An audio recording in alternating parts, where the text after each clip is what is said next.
Ako si Gab at gusto ko lang i-share kung paano ako dinala ni Pre dito sa church.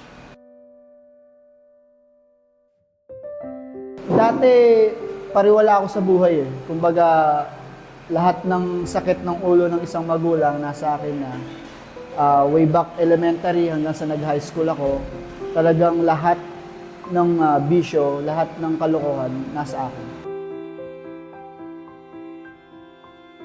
Actually, batang simbahan ako eh. Lahat ng family members namin is talagang nagche-church na. Mula sa magulang hanggang sa kapatid, lahat kami. Pero minsan kasi hindi guaranteed na porket buong pamilya yung nasa church is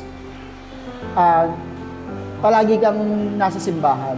Hindi pa rin nawawala doon yung paggawa natin ng mga kalokohan. Katulad ko, na kahit family members, kahit na may mga pamilya ako na nasa church is nakakagawa pa rin naman ako ng mga matitinding kasalanan.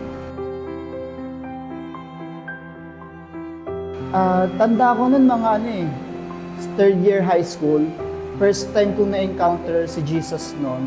Talagang buo yung loob ko na makilala siya. Pero sabi ko nga, porket nakilala ko na si Jesus, is talagang naging perfect yung buhay ko. Hindi. Nagkaroon pa rin ako ng mga pagsubok, mas tumindi pa yung pagsubok ko pagdating sa mga bagay, sa mga bisyo, yun nga, sa mga pornographic, talagang sinubok ako ng kaaway. Yeah, actually, hindi naman nawawala ang pagsubok sa atin. Lalo na sabi ko nga, once na maging Kristiyano ka, once na makilala mo si Jesus, mas titindi. Pero, hindi na katulad dati, na parang ang bigat sa pakiramdam na kapag nakagawa ka ng kasalanan is sobrang bigat na parang dala mo na yung buong mundo. Pero ngayon, sobrang gaan, may conviction na kahit nakakagawa tayo ng kasalanan, malaki man sa maliit, ramdam mo na yung presence ng Lord o yung presence ni Jesus is niyayakap ka, kumbaga kino-comfort na ako sa bawat pagkakamali ko na nagagawa.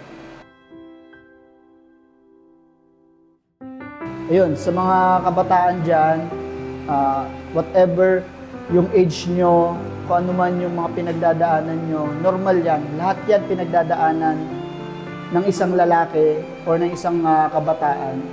Ang advice ko lang is magpatuloy ka lang, mas kilalanin mo ang Lord, si Jesus, tanggapin mo siya as Lord and Savior, then lahat ng bagay magiging smooth.